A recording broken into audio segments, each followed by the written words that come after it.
आज बात एक ऐसे सम्राट की जिनकी एक बिल्कुल अलग पहचान भी थी। ये थे सम्राट हर्षवर्धन, एक महान योद्धा और साथ ही एक कमाल के कलाकार भी। तो सवाल ये है कि भारत का एक महान साम्राज्य बनाने वाला एक मशहूर नाटककार कैसे बन गया।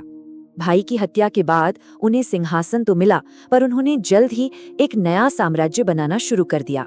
हर्ष ने बिखरे हुए उत्तर भारत को एक किया और पंजाब से बंगाल तक अपना राज फैलाया। पर वो हमेशा जीतते नहीं थे। उन्हें दक्षिण में एक बड़ी चुनौती का सामना करना पड़ा। मशहूर ऐहोल शिलालेख बताता है कि कैसे इस हार ने उनकी ताकत को हमेशा के लिए रोक दिया। तो उनकी तलवार की एक सीमा थी, वो सिर्फ उत्तर के स्वामी यानी उत्तरापथेश्वर बन पाए।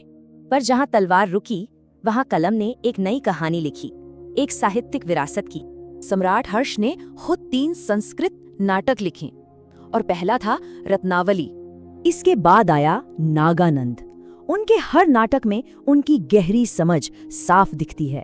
और तीसरा नाटक था प्रियदर्शिका, जो एक लोकप्रिय नाटिका यानी प्रेम कहानी थी। प्रियदर्शिका में एक दिलचस्प बात है, कहानी के पात्र खुद एक नाटक करते हैं। ये सिर्फ एक शौक नहीं था, ये बताता है कि लेखक कितना कुशल और जानकार था। पर सवाल ये उठता है, क्या इतने कमाल के नाटक सच में सम्राट ने ही लिखे थे? अफवाहें तो थी कि किसी और ने लिखा, पर ज्यादातर सबूत हर्ष को ही असली लेखक मानते हैं। उनके दरबार में बाणभट्ट जैसे महान कवि भी थे जिन्होंने हर्षचरित लिखी। तो ये योद्धा कवि अपना विशाल साम्राज्य और ये सारे सांस्कृतिक काम चलाते कैसे थे?